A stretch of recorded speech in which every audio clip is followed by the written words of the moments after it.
Merci de choisir la 7 TV pour vous informer, mesdames et messieurs, il est 13 h. Bonjour et bienvenue dans ce journal. À la une de cette édition, dans le milieu de l'université. Pour commencer, les tensions prévalent depuis ce matin à l'université du Sine Saloum El Hadj Ibrahima Niasse. Depuis ce matin, des affrontements ont éclaté entre les forces de l'ordre et les étudiants. Ils dénoncent une saturation du campus Sing Sing alors que plus de 800 nouveaux étudiants ont été orientés. D'après notre correspondant sur place, les policiers sont d'ailleurs entrés dans les maisons des amicales pour procéder à des arrestations d'étudiants.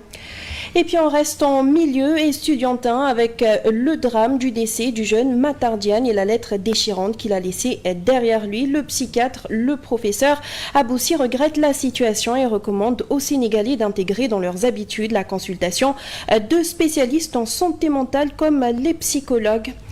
Et enfin, scène musicale sénégalaise en deuil avec le décès du légendaire Jimmy Bay, le guitariste du Super Étoile, s'est éteint à l'âge de 68 ans, ayant à jamais marqué la scène musicale sénégalaise. Les témoignages à son égard sont unanimes sur son génie artistique.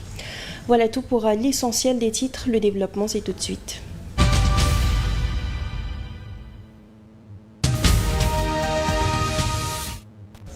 Nous le disions tantôt, après les affrontements des étudiants de l'université Iba Der Thiam de Thiès, ce sont ceux de l'université El Hadj Ibrahima Niasse de Kaolack qui prennent la relève depuis ce matin. Ce mercredi, les étudiants du Sine Saloum ont barré la route nationale 1 en brûlant des pneus. Ils réclament toujours la livraison de leur chantier car le campus de Sing Sing, disent-ils, ne peut plus absorber d'étudiants alors que le gouvernement a orienté plus de 800 nouveaux bacheliers. Pour cette cause, selon le président de l'amicale, il compte continuer de lutter jusqu'à l'obtention de gains de cause. Mais selon notre correspondant Moustapha Ndiaye de Kaolack, les étudiants résidant actuellement dans les maisons des amicales sont informés que la police est entrée dans ces maisons pour procéder à leurs arrestations.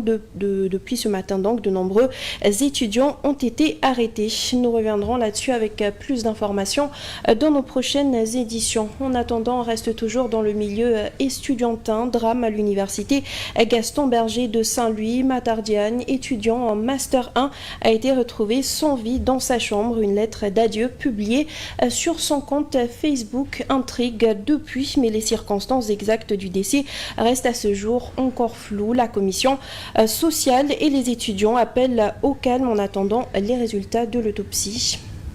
En effet, nous avons retrouvé notre camarade Matar Diagne sans vie dans sa chambre au village A. Eh bien, est-ce que c'est un suicide ou pas?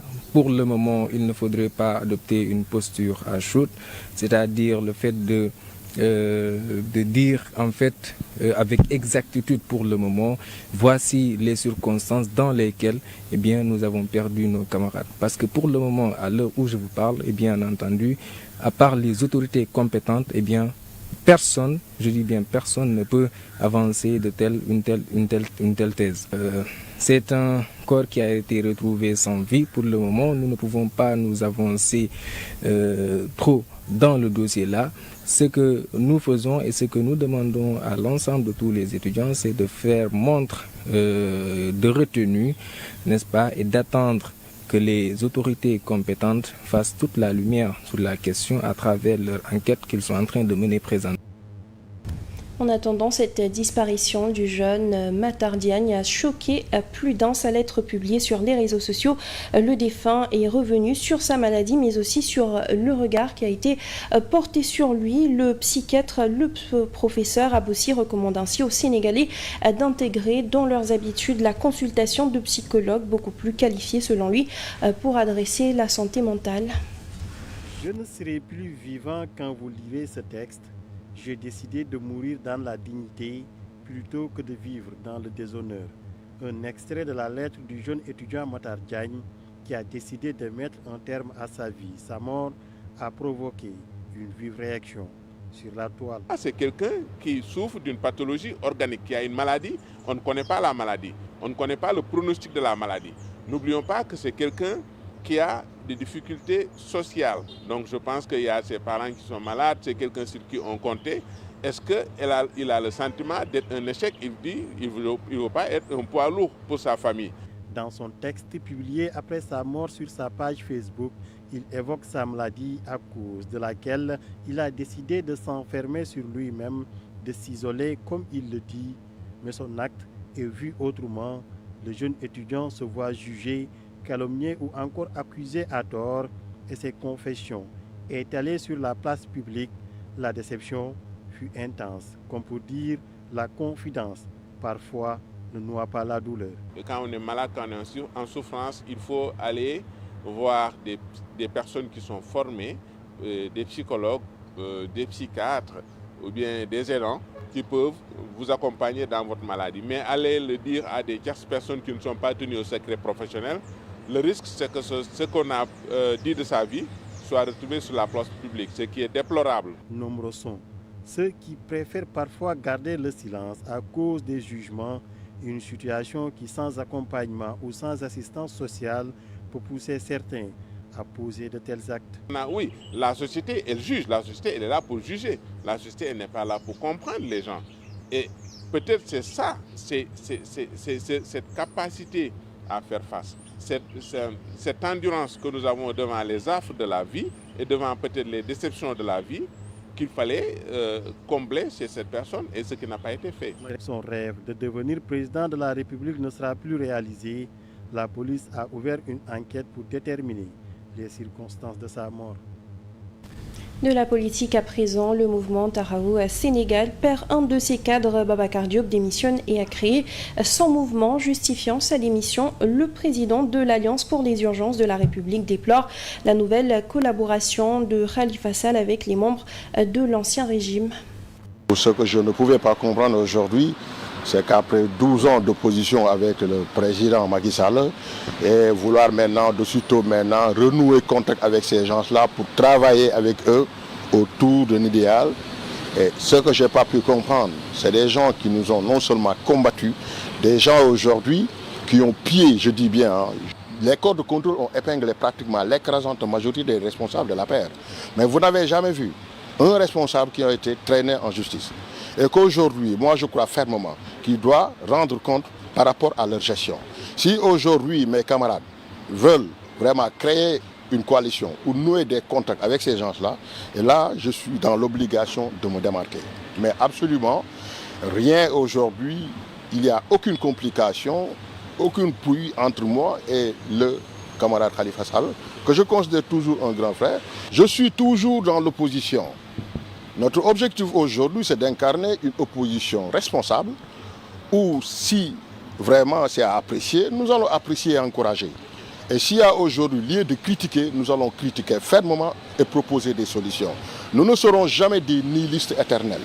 Et effectivement, je réitère vraiment ma position dans l'opposition. Sur notre registre à présent, réforme bancaire et microfinance, l'Assemblée nationale a adopté 2 textes harmonisés aux normes de l'UEMOA, des lois qui, selon le ministre des Finances, renforceront le contrôle du système bancaire et du secteur de la microfinance, garantissant une meilleure régulation. L'Assemblée nationale a adopté à l'unanimité la loi numéro 11/2025 portant réglementation bancaire. Par ces 2 projets de loi adoptés ainsi à l'unanimité, le Sénégal renforce son arsenal judiciaire pour mieux contrôler son système financier. L'une des innovations véritablement de ces textes, c'est de renforcer le pouvoir de régulation de l'autorité. Aussi bien l'autorité nationale à travers le ministère des Finances et les services compétents, que l'autorité véritablement monétaire, la BCEAO, qui s'est dotée d'une commission bancaire. Ces lois sur la réglementation bancaire et sur la microfinance sont des transpositions de normes communautaires, mais son adoption a été l'occasion pour certains députés de revenir sur des défaillances du système bancaire. Le système bancaire sénégalais est dominé par les étrangers. Le secteur bancaire ne soutient pas du tout l'économie, particulièrement en zone UEMOA. C'est des centaines de millions de SMS qui sont échangés. Si Wave n'est pas régulé par la RTP, il n'y a aucune possibilité de contrôle sur les SMS qui sont transmis à partir de leur plateforme, soit en direction des opérateurs ou directement à partir de leur plateforme vers les utilisateurs.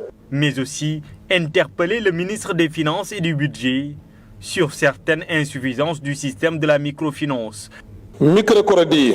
Les microcrédits et les mutuelles sont en train de fatiguer les populations. Quand vous prêtez de l'argent à quelqu'un alors que vous n'êtes même pas sûr que cette personne a les moyens de vous payer à la fin du mois, ni combien de personnes vont payer, ni comment est-ce qu'ils vont payer. Je veux parler du reporting final. Donc vous n'allez pas prendre le risque de prêter votre argent à un taux très faible.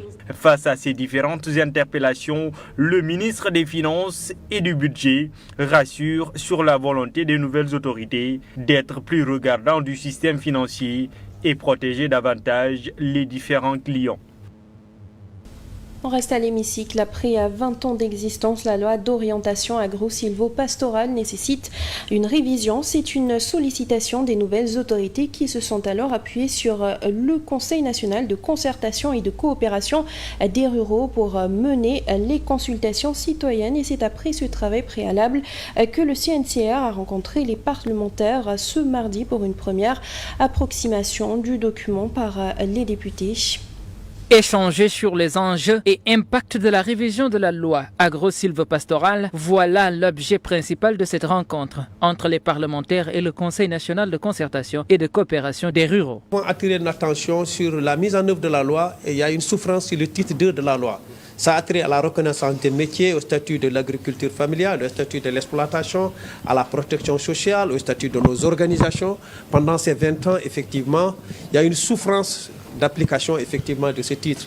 Et c'est celle-là qui va concerner l'ensemble de la majorité des acteurs qui exercent ces métiers. Il s'agit en effet de mettre les députés au fait des enjeux pour que ces derniers puissent porter les plaidoyers du document. C'est une collaboration qui est fructueuse, une collaboration en tout cas qui est dynamique parce qu'elle permet aux députés de s'imprégner du processus d'évaluation et de révision de cette loi. Il s'agit dans le cadre de cette nouvelle loi, en tout cas, de voir qu'est-ce qui n'a pas marché, qu'est-ce qui a marché, qu'est-ce qui n'a pas marché et qu'est-ce qu'il faut améliorer. Un document qui devra s'inscrire dans la logique de l'agenda de transformation 2050 du régime pour réaliser les objectifs de souveraineté. Ce qui est important, c'est de prendre en compte des aspects importants comme le foncier. Donc comment avoir une gestion durable, une gestion équitable du foncier. Comment également favoriser l'emploi. Cette loi va permettre de développer et de moderniser les espaces ruraux. Des innovations sont prévues par la révision de la loi d'orientation agro-silvopastorale, telle que la mise en place du statut juridique des métiers des EPA, la modernisation des marchés hebdomadaires, la définition des nouvelles politiques foncières et préparation de la loi de réforme, la protection sociale, entre autres. Indice de perception de la corruption, le Sénégal gagne 2 points. Transparence internationale révèle une avancée cette année, une évolution qui réjouit Birahim Seck, mais pour le coordonnateur du Forum civil, il reste du chemin à faire. Il appelle à la publication des rapports de l'IGE et à des réformes législatives pour renforcer la transparence et la redevabilité. L'évolution de l'indice de perception de la corruption au Sénégal en 2024 a attiré l'attention du Forum civil. Le pays qui avait une note de 43 sur 100 dans l'IPC 2023 se retrouve avec une note de 45 sur 100 selon les résultats publiés par Transparency International, soit une progression de 2 points. Pour le Forum civil, cette avancée est le fruit de réformes importantes menées en 2023 et en début 2024, notamment l'adoption par l'Assemblée nationale d'une loi modifiant le code de procédure pénale pour la mise en place d'un parquet national financier. L'adoption en Conseil des ministres du 22 novembre 2023 du projet de loi modifiant la loi portant création de l'Office national de lutte contre la corruption, OFNAC, et du projet de loi relatif à la déclaration de patrimoine. L'adoption en Conseil des ministres du 6 décembre 2023 du projet de loi relatif à la lutte contre le blanchiment de capitaux. Autre facteur ayant joué en faveur du Sénégal, c'est le redressement opéré dans la nomination du directeur général de l'autorité de régulation de la commande publique ARCOP et l'effectivité du fonctionnement du pôle judiciaire financier. Mais malgré sa progression, le Sénégal reste dans la zone rouge. C'est pourquoi Birahim Seck demeure inquiet quant à la non-publication de rapport de l'inspection générale d'État et interpelle le chef de l'État. Il réclame aussi la lumière sur le ou les propriétaires du compte bancaire contenant 1000 milliards de francs CFA, annoncé par son Premier ministre Ousmane Sonko. Des questions sur la diplomatie sénégalaise à présent. Hamidou Wane pense que les autorités sont parties du mauvais pied en ce qui concerne justement la diplomatie à l'international. Membre de l'Alliance pour la République, il estime qu'elles ne comprennent pas les enjeux internationaux. Pour Hamidou Wane, toujours les discours tenus par les nouveaux dirigeants ne militent pas en faveur du Sénégal sur la scène diplomatique internationale. Il se trouve qu'avec le changement de régime, les discours assez ambigus, les agitations stériles, les conflits, etc. qui surgissent un peu partout, et aussi l'impréparation peut-être des personnes préposées aux affaires étrangères, ne militent pas en faveur du maintien de la stature et du prestige du Sénégal sur la scène diplomatique internationale. Notamment ce rapprochement bizarre avec l'AES, ces velléités de rupture frontale avec la France et les grandes diplomaties internationales. Tout ceci, en tout cas, moi, m'inquiète et ne me rassure guère sur vraiment le maintien de la position du Sénégal sur la scène diplomatique. C'est ça, il faut s'atteler à cette tâche dans la hardiesse, dans le talent et dans la constance pour effectivement corriger le tir, mettre les bonnes personnes aux places qu'elles méritent et puis réorienter notre diplomatie et en fait faire en sorte que le Sénégal recouvre la place qui était la sienne sur le jeu des relations internationales. Je pense qu'elles sont parties du mauvais pied parce qu'elles ne comprennent pas la diplomatie, parce qu'elles ne comprennent pas les enjeux internationaux. Elles n'ont pas pris le temps de faire un diagnostic très sérieux, très pointu et très fouillé sur ce qui se passe sur la scène diplomatique mondiale. Et ce qui fait qu'on va d'atermoiements à d'agitation et à des propos alambiqués qui relèvent plus du commerce du coin que de la gestion d'un État. Une triste note pour terminer. Cet après-midi, scène musicale sénégalaise en deuil. Jimmy Mbaye n'est plus le légendaire guitariste et cofondateur du Super Étoile, a rendu l'âme à 68 ans, présent sur la scène musicale sénégalaise depuis plusieurs générations. Les témoignages retiennent aujourd'hui son génie artistique, mais aussi son humilité. Omar Thiam et Papis Dem. Mass Ndiaye est abasourdi par la triste nouvelle. Celui qu'il a appelé affectueusement papa est parti, laissant un vide immense derrière lui. J'ai été surpris par le rassemblement autour de sa maison. C'est par la suite qu'on m'a expliqué. J'étais sous le choc. C'est une grande perte. Le facteur X du groupe Super Étoile, Jimmy Mbaye, était un modèle, ainsi que nous le raconte le sieur Touré, qui est le premier à avoir habité ce quartier de Nord-Foire. On l'a connu avec l'Étoile de Dakar au temps de Badou Ndiaye. Donc voilà, depuis lors, voilà, c'est douloureux quand même hein, pour sa famille et pour toute la famille musicale. Hein. Ses qualités humaines dépassaient de loin son génie artistique. Taquin, souriant et encore plus étonnant de nos jours, une humilité implacable pour un artiste de son calibre. Il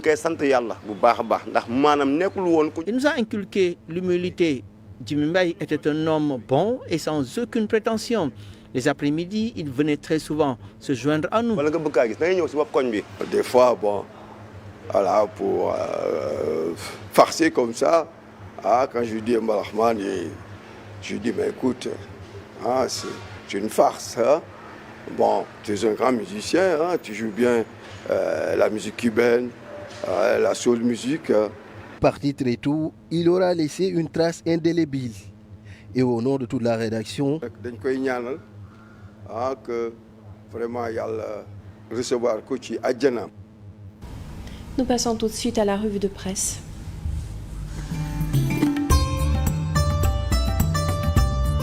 Bonjour, l'Observateur annonce le décès de Jimmy Mbaye, ce célèbre guitariste du Super Étoile. Il est parti comme il a vécu, discrètement sur la pointe des pieds. Le virtuose du Super Étoile s'est éteint à l'âge de 68 ans. La cérémonie de levée du corps est prévue ce mercredi à 14h30 à l'hôpital principal de Dakar, suivi de son enterrement au cimetière musulman de Yafa. Autre sujet, il s'agit des circonstances de la mort de l'étudiant Matar Diagne, dont le corps a été découvert dans sa chambre au campus de l'université Gaston Berger de Saint-Louis. Selon le journal Enquête qui parle d'un triste destin, préférant mourir dans la dignité plutôt que de vivre dans la douleur, l'étudiant Matar Diagne a laissé pour la postérité une lettre testament qui retrace un pan des maux dont souffre la société sénégalaise. Malade, isolé, calomnié, Matar aurait finalement choisi la mort plutôt que de continuer à vivre dans cet enfer. Libération indique Matar, une lumière dans l'obscurité l'autorité. Il savait que cette société, si prompte à dire et médire, allait le juger, peut-être même le maudire. Est-elle souvent présentée son passage à l'acte comme le braquage armé de cette vérité non vraie, parfois instaurant que l'être humain doit toujours se courber et encaisser les crachats cruels de ce qu'on appelle le destin, écrit Libération. Le quotidien là se fait l'écho de cette lettre bouleversante. Je serai plus vivant quand vous lirez ce texte. J'ai décidé de mourir dans la dignité plutôt que de vivre dans le déshonneur. Je veux mourir en paix, sans haine. Donc je pardonne à tout le monde ceux qui m'ont blessé, consciemment ou inconsciemment, et je demande pardon à toutes les personnes que j'ai eu à causer du tort, a-t-il écrit. Le quotidien évoque un suicide. Le décès de l'étudiant Matar Diagne a plongé l'université Gaston Berger de Saint-Louis dans un désarroi absolu. Affligé, ses collègues de l'UFR Sciences juridiques et politiques se souviennent d'un étudiant studieux, mais très réservé. Source A dévoile les derniers instants de Matar Diagne. Un autre a vu le défunt son le journal dans les couloirs vers les coups de 19h, chapelet entre les mains, en train visiblement d'attendre l'appel du muezzin pour la prière de Timis. Sud Quotidien sur l'indice de perception de la corruption indique que le Sénégal connaît un léger mieux, une corruption scellée en léger recul au Sénégal, selon Sud Quotidien. Walf Quotidien lui se penche sur le cas Cheikh Diba à l'Assemblée nationale. Ce dernier a déclaré le ministère est source de convoitise. Dans les Échos, c'est Cheikh Diba qui ajoute que je ne vais pas accepter que Diomaye et Sonko aient plus de valeur que moi. Une manière pour lui de solder ses comptes. En sport, Record s'intéresse sur Gana Gueye Iliman Diagne en Première Ligue anglaise. Vont-ils résister aux Reds ce soir? Rewmi Sport en Ligue des Champions. Titre, le Real renverse Manchester City. Bonne lecture.